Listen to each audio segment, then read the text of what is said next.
Building a concrete block wall is one of the more involved building projects, requiring careful planning and a little heavy lifting. But regardless of your skill level, a successful result can be achieved. Every block wall, regardless of whether it is going to be a structural wall or a non-structural wall, requires a solid footing. All-Star Concrete Mix is the recommended product for footing construction. Footing should be at a minimum of twice the width of the concrete block. A typical 8x8x16 block would require a 16-inch wide footing. The footing depth should extend below the frost line. Make sure to check local building codes for construction requirements in your area. Snap a chalk line on each side of the block wall as a reference line.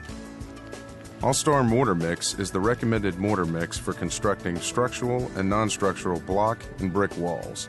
This pre-blended mortar is extremely workable and achieves the high bond strengths required for a successful project. One 80-pound bag of All-Star Mortar Mix will lay up to 13 standard concrete block. When preparing to place a trowel full of mortar, gently snap the trowel downward to remove any excess mortar.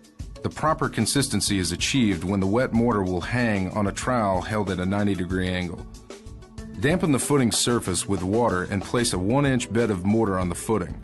The mortar should be workable, but firm enough to support the weight of the block. Press the first block, the corner block, into the mortar bed to create a 3/8-inch mortar joint. Make sure the block is level and properly aligned before proceeding to the next block. Then trim and remove any excess mortar. Using the same process, set the opposite corner block. Butter one end of the block and set it next to the corner block. Then press the block down into the mortar bed and against the previously laid block so that the mortar joint is 3/8-inch wide.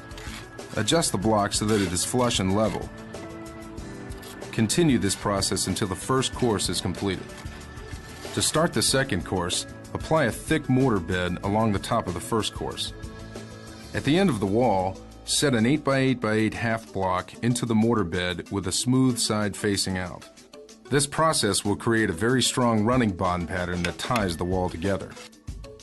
Use a mason line as a guide for the remaining block. Continue building the wall until it is complete. Once the mortar joint has become thumbprint hard, use a joining tool to smooth the fresh joints and remove any excess mortar. For load-bearing walls, tie rods should be set a minimum of 6 inches into the concrete footing before it is set. Rebar should be placed in every other masonry core to provide structural support. For masonry cores over 4 inches wide, as is common with standard 8x8x16 block, All-Star Concrete Mix should be poured around the rebar. For masonry cores under 4 inches